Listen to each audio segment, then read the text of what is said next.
The photograph trembled slightly in Olivia's hands as she stared at the innocent smile of her 7-year-old self.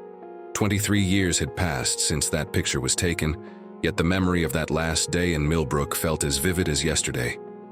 What she didn't know then, as she posed happily in front of their cozy suburban home, was that her parents had already packed their deepest, darkest secret into the moving boxes alongside her favorite stuffed animals. For over 2 decades, Olivia believed her family's sudden move from their small Connecticut town to Phoenix, Arizona, was simply about opportunity. Her father, Michael Rodriguez, had supposedly landed his dream job at a tech company. Her mother, Catherine, had painted it as an adventure, a chance for their family to start fresh under the endless desert sky.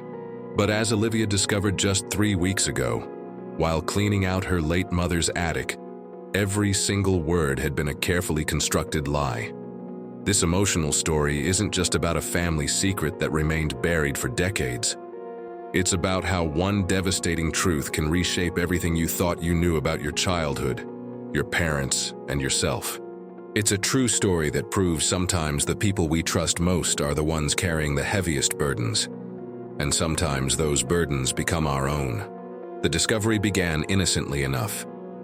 Olivia had returned to her childhood home in Phoenix to sort through her mother's belongings after Catherine's unexpected passing from a heart attack. The house, once filled with laughter and the aroma of her mother's famous chocolate chip cookies, now felt hollow and strange. Boxes were stacked everywhere, each one containing fragments of a life lived in careful secrecy. But before we dive into that life-changing discovery, we need to go back to where it all began.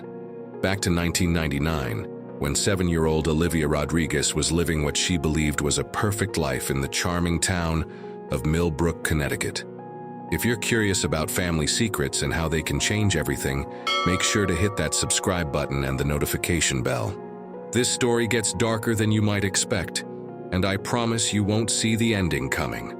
Millbrook was the kind of place where everyone knew everyone, where kids could ride their bikes until the streetlights came on. For 7-year-old Olivia, it was paradise. She had her best friend Sophia, who lived just 3 houses down. They had their secret fort in the woods behind the elementary school, where they'd spend hours creating elaborate stories about fairy kingdoms and magical adventures. Olivia's father, Michael, worked as an accountant at Henderson and Associates, a mid-sized firm that handled the books for several local businesses. He was well respected in the community, known for his quiet intelligence and dedication to his family. Her mother, Catherine, was a stay-at-home mom who seemed to know every neighbor's name and story. Their home on Oak Street was painted a cheerful yellow with white shutters, complete with the white picket fence that appeared in so many of their family photos. Life felt secure and predictable. But beneath this picture-perfect surface, Michael Rodriguez was living a double life that would soon come crashing down around their carefully constructed world. The first crack in their perfect life appeared on a Tuesday evening in October 1999. Olivia was in the living room when she heard her parents talking in hushed, urgent tones in the kitchen. This was unusual because Michael and Catherine never argued, never raised their voices. "We have to tell her something," her mother was saying, her voice tight with worry. "Not yet," Michael replied. "I need more time to figure this out." 7-year-old Olivia didn't understand what they were talking about, but something cold settled in her stomach. The conversations continued for weeks, always in whispers. She began to notice other changes, too. Her father became distant and distracted. He'd stare out the window during dinner, his food growing cold. Her mother would jump every time the phone rang, and Catherine had started checking the locks on the doors multiple times before bed. The breaking point came on a snowy Thursday morning in November. Olivia woke up to find her parents sitting at the kitchen table, surrounded by papers and looking like they hadn't slept. "Sweetie," Catherine said, her voice artificially bright, "we have some exciting news to share with you." "Daddy got a wonderful job offer in Arizona," Catherine continued. "It's a big promotion and we're going to move there and start a brand new adventure." The words hit Olivia like a physical blow. Move? Leave Millbrook? Leave Sophia and their secret fort and everything that made sense in her 7-year-old world? "But I don't want to move," Olivia whispered, tears already starting to fall. Michael finally looked at her, and for just a moment she saw something that terrified her. Guilt, fear, and a sadness so deep it seemed to swallow him whole. The promises of pools and new adventures meant nothing to Olivia. All she could think about was telling Sophia, facing her best friend with the news that she was abandoning her. But children trust their parents completely. So even though every fiber of her being screamed against it, Olivia began to accept that this move was happening. The next few weeks passed in a blur of packing boxes, farewell parties, and tearful goodbyes. The whole town seemed to rally around the Rodriguez family, throwing them a going-away party that felt more like a funeral to Olivia. On their last night in Millbrook, Olivia crept downstairs and found her parents in the kitchen, holding each other, both of them crying silently. "I'm so sorry," Michael was saying over and over. "I'm so sorry I've done this to our family." Olivia didn't understand why her father was apologizing for getting a good job, but the raw pain in his voice made her retreat back to her room. The drive to Arizona took 3 days. With each mile, Olivia felt a piece of herself being left behind. Phoenix felt like another planet to a little girl from small-town Connecticut. Their new house was indeed bigger, with the promised pool, but it felt sterile and empty. The adjustment was brutal. Olivia struggled to make friends at Desert Vista Elementary. She missed Sophia with a physical ache that made her stomach hurt. Meanwhile, her parents were struggling too. Michael had found work at Southwest Digital Solutions, but he was starting at the bottom, making far less than he had in Connecticut. Catherine was now isolated and homesick. But there were other changes too. Her father seemed nervous all the time, constantly checking over his shoulder in public. He had started using his middle name, James, going by Michael James Rodriguez instead of Michael Anthony Rodriguez. Her mother had changed too. Catherine, who had once been outgoing and social, now seemed hesitant to make new friends. She had developed an obsession with the financial news, watching it every morning. One day, about 6 months after the move, Olivia overheard a phone conversation that confused her. "No, we can't come back for Christmas," Catherine was saying. "It's not safe yet. Maybe next year when things have died down." Safe? What wasn't safe about visiting Connecticut? Despite these strange undercurrents, life slowly began to find a new rhythm. Olivia eventually made a friend named Isabella. Her parents seemed to relax as months turned into years. Michael got a promotion and they moved to a nicer neighborhood. As Olivia grew older, she asked fewer questions about their abrupt departure. The story of her father's job opportunity became family lore. Phoenix had become home, and the sharp pain of loss had faded to a dull ache. She graduated high school, went to Arizona State University, and eventually became a social worker. She married her college boyfriend James when she was 25. They welcomed their daughter, Sophia, named after Olivia's long-lost best friend, in 2018. Catherine was a devoted grandmother. Michael seemed to come alive around little Sophia. The family felt complete and happy. Olivia had long since stopped thinking about Millbrook. Everything changed on March 15, 2022, when Catherine Rodriguez suffered a massive heart attack while grocery shopping. She died 3 days later. The grief was overwhelming. After the funeral, Olivia began sorting through Catherine's belongings. Michael was too devastated to help much. Most of what she found was exactly what you'd expect: photo albums, recipe collections, Christmas decorations. Catherine had been organized to a fault. But it was precisely this organization that made the locked metal box in the back of the bedroom closet so unusual. Olivia had never seen the box before. It was small, secured with a combination lock. When she asked Michael about it, he claimed he had never seen it either. But something about his expression told her he was lying. That night, Olivia couldn't stop thinking about the box. What could her mother have kept locked away for so many years? The next morning, while Michael was at the lawyer's office, Olivia decided to try to open the box. She started with obvious combinations: birthdays, anniversaries. Nothing worked. Then, on impulse, she tried the date they had moved to Arizona, 11/25/99. The lock clicked open. What Olivia found inside that box would shatter every assumption she had ever made about her family. At the top was a manila envelope labeled, "Michael, Original Documents," in Catherine's careful handwriting. Inside were photocopies of bank statements, wire transfer records, and accounting ledgers from Henderson and Associates. The documents showed systematic embezzlement spanning nearly 2 years, from 1998 to 1999. Someone had been siphoning money from the company's client accounts. The total amount stolen was over $180,000. But the most devastating revelation was yet to come. At the bottom was a letter, written in Michael's handwriting and dated November 20th, 1999, just 5 days before they fled Connecticut. "My dearest Catherine," the letter began.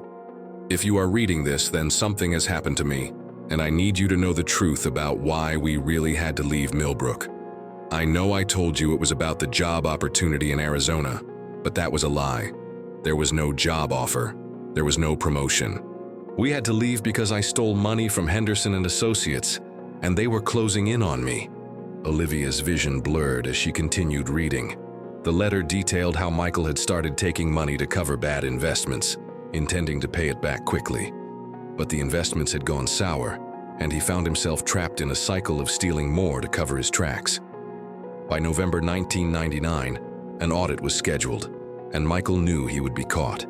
I considered suicide. I considered turning myself in, but I couldn't bear the thought of what it would do to you and Olivia. So I made the cowardly choice. I took what was left in the company accounts, told you it was a job opportunity, forged documents, created fake references, and built our new life on a foundation of lies. The letter explained how they had changed their name slightly, how Michael had used false credentials, and how they had lived in constant fear. The worst part is watching Olivia cry for her old life, knowing that I am the one who destroyed it. This secret dies with me. But if somehow the truth comes out, please help her understand that everything I did was because I loved you both too much to face losing you. Olivia dropped the letter, her whole body shaking. 23 years of her life had been built on a lie. The job opportunity that had torn her away from Sophia and Millbrook had never existed. Her father, the man she had admired for his integrity, was a thief and a fraud. But the box wasn't finished destroying her world. Beneath Michael's confession were copies of newspaper articles from the Millbrook Gazette, dated throughout 2000 and 2001. The headlines told the story of Henderson and Associates' collapse after the discovery of the embezzlement. The company had been forced to close. Employees had lost their jobs. Clients had lost money. One article included a quote from Robert Henderson. "This theft didn't just hurt our company financially. It destroyed the trust that small businesses had placed in us. Some of our clients are now facing bankruptcy.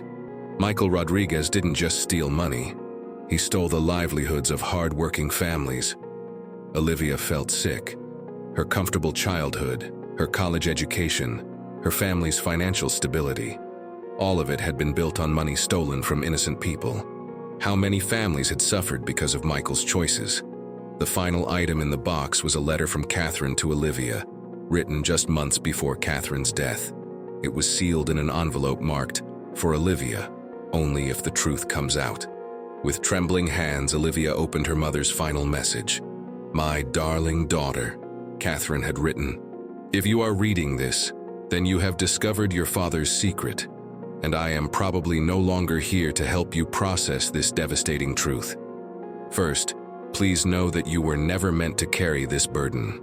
Catherine's letter explained that she had discovered Michael's theft just days before they left Connecticut. She'd been devastated, furious, and terrified. But with a 7-year-old daughter to protect and no time to plan, she had made the difficult decision to stand by her husband. "I want you to know that not a day went by that I didn't regret the choice we made. Not because I didn't love your father, I did desperately, but because I knew we were living a lie and I knew that someday this lie would hurt you." The letter explained how Catherine had spent decades trying to make amends in small ways. Anonymous donations to charities in Connecticut, volunteering with organizations that helped families in financial crisis. I know this knowledge will change everything for you. I know it will make you question every happy memory. But please remember that our love for you was real. Our pride in the woman you became was real.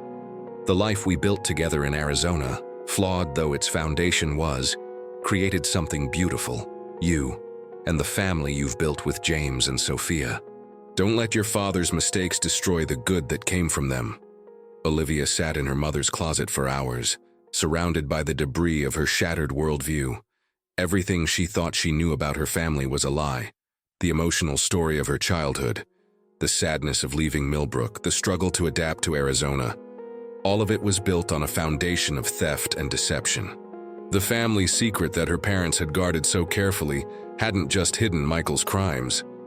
It had stolen Olivia's right to understand her own history. When Michael returned that evening, Olivia was waiting for him in the living room, the contents of Catherine's box spread across the coffee table. The moment he saw the documents, his face went white. "How long have you known?"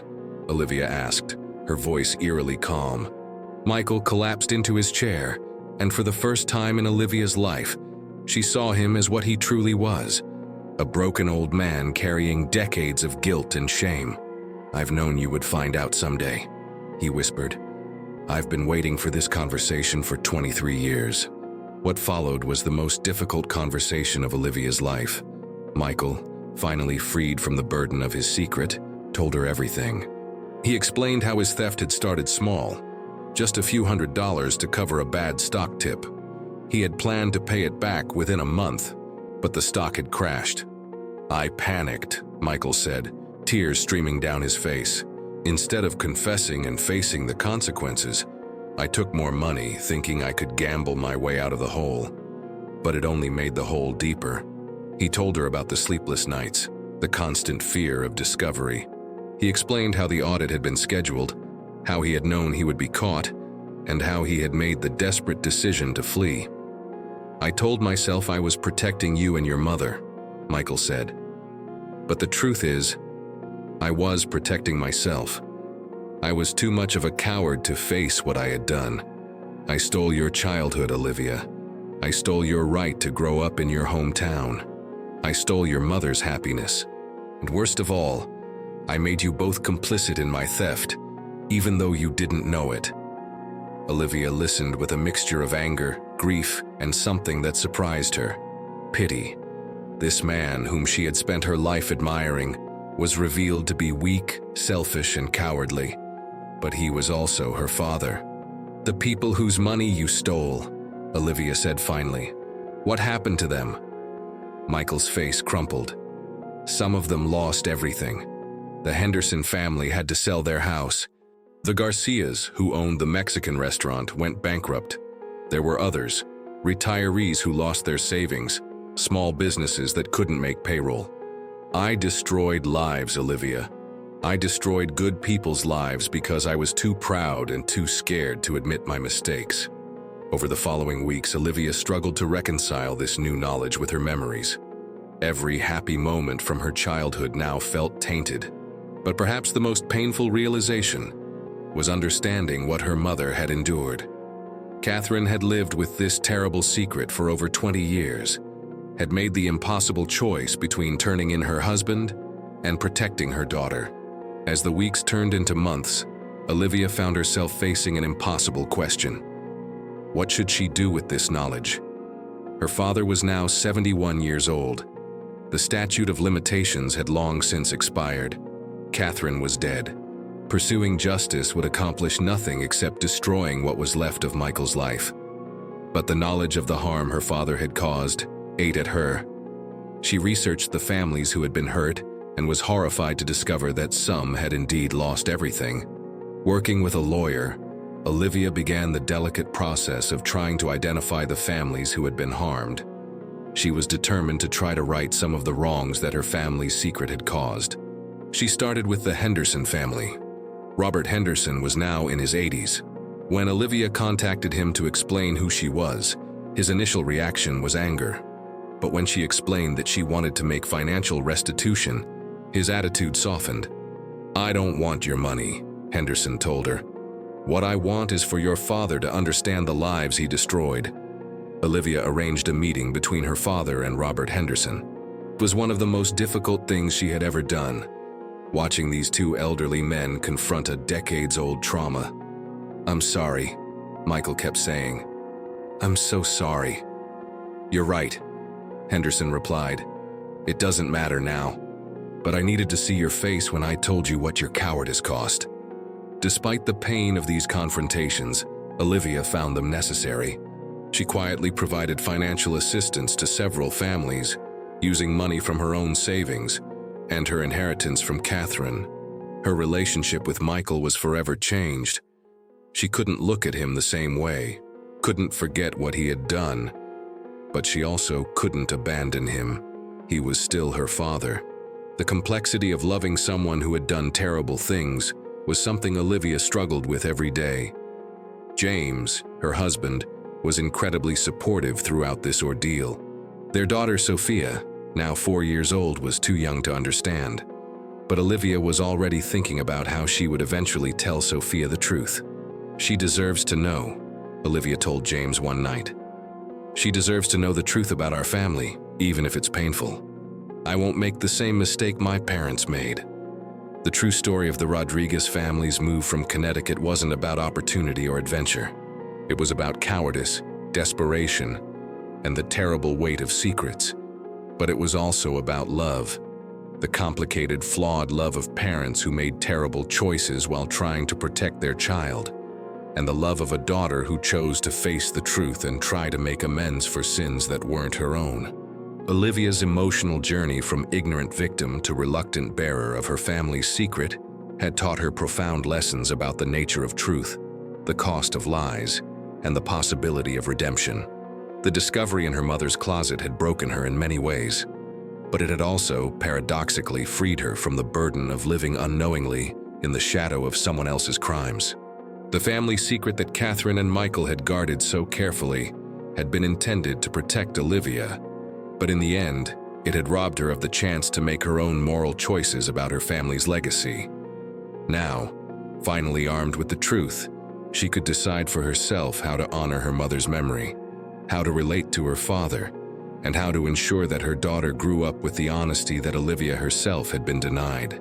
Today, 3 years after discovering the contents of that locked box, Olivia continues to work quietly to repair the damage her father's theft caused. She has established a small fund to help families who face financial hardship due to white-collar crimes. She volunteers with organizations that support crime victims, and she has had the difficult conversations with her extended family, ensuring that the truth about Michael's past is no longer a secret that could explode and cause more damage. Michael Rodriguez lives quietly in a senior community near Olivia's house. His health is declining, and he suffers from depression and anxiety, the natural consequences of carrying such a heavy burden for so long. Olivia visits him regularly, their relationship forever changed but not completely severed. She has chosen forgiveness, not because Michael deserves it, but because she refuses to let his mistakes continue to poison her life. She has reconnected with Sophia, her childhood best friend, through social media. Sophia was shocked to learn the real reason the Rodriguez family had disappeared so suddenly in 1999. "I always wondered what happened to you," Sophia wrote. "Now I understand why." The process of rebuilding has been slow and painful. Olivia has had to learn to separate her parents' lies from the genuine love they felt for her. She's had to accept that people are capable of both great love and terrible betrayal, sometimes simultaneously. One of the most challenging aspects has been explaining the situation to her daughter. At 7 years old, the same age Olivia had been when her family fled Connecticut, little Sophia is old enough to notice that something has changed. Olivia has decided to tell her the truth gradually, ensuring that her daughter grows up understanding the importance of honesty. "I want her to learn from our family's mistakes," Olivia explains to James. "I want her to understand that telling the truth, even when it's difficult, is always better than living a lie." The emotional story of the Rodriguez family is still being written. Olivia continues to grapple with the legacy of her parents' choices, working to repair damage that she didn't cause but feels responsible for addressing. Michael's health continues to decline, and Olivia knows that time is running out. Their conversations are careful and limited, but there are moments when she catches glimpses of the father she thought she knew.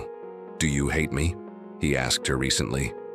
Olivia considered the question carefully. "I hate what you did," she said finally. "I hate the choices you made, the people you hurt, the life you stole from me. But I don't hate you.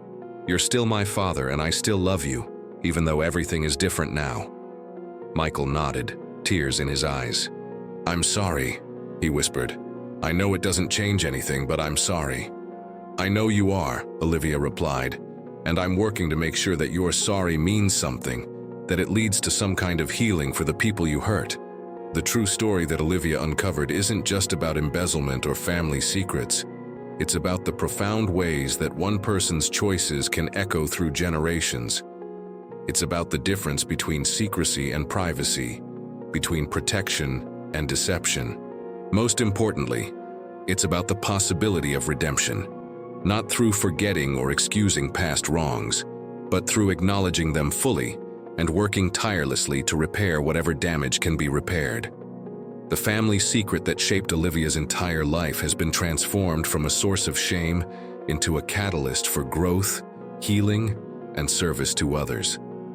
She's using her experience to help other families navigate the aftermath of financial crimes. "My parents thought they were protecting me by hiding the truth," Olivia says when she speaks to support groups. "But what they were really doing was robbing me of the chance to make my own choices about how to live with that truth." Secrets have a way of poisoning everything they touch, even when they're kept with the best intentions. Her marriage to James has grown stronger through this ordeal. Little Sophia is growing up with an unusual awareness of the importance of honesty and the consequences of deception. As Olivia looks toward the future, she's focused on breaking the cycle of deception that defined her family's past. She's committed to raising Sophia with complete honesty about their family history. She continues her work with crime victims and financial restitution, and she maintains a loving relationship with her father, visiting him regularly and ensuring that he receives proper care. The yellow house in Millbrook, where 7-year-old Olivia once played, has been demolished and replaced with a modern development. The secret fort where 2 little girls once planned their futures no longer exists. But the friendship between those 2 girls has been cautiously renewed across the miles and years. This emotional story of family secrets and their consequences doesn't have a neat, happy ending. Olivia's journey toward understanding and healing is ongoing, marked by small victories and setbacks, moments of peace and periods of renewed grief. The damage caused by her father's crimes can never be completely undone, but there is hope in Olivia's story. Hope in her determination to transform inherited shame into purposeful action. Hope in her commitment to raising her daughter with the honesty she was denied. Hope in the possibility that even the most devastating family secrets can become catalysts for positive change when met with courage and integrity.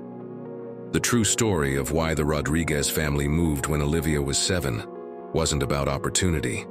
It was about cowardice and consequences, about the terrible weight of secrets and the price of building a life on lies. But it's also about the power of truth to transform pain into purpose and the possibility of redemption for those willing to face their past. Today, as Olivia watches her daughter play in their backyard, she's grateful for the painful knowledge that finally set her free. The family secret that once imprisoned her entire family has become the foundation for a new kind of legacy. One built on truth, accountability, and the determined hope that each generation can choose to do better than the last. If this story resonates with you, if you've dealt with family secrets or difficult truths in your own life, please share your thoughts in the comments below. Remember to like this video if it helped you in some way, and subscribe for more real stories about families, secrets, and the complicated journey toward healing. Sometimes the truth doesn't set us free immediately, but it always, eventually, shows us the way forward.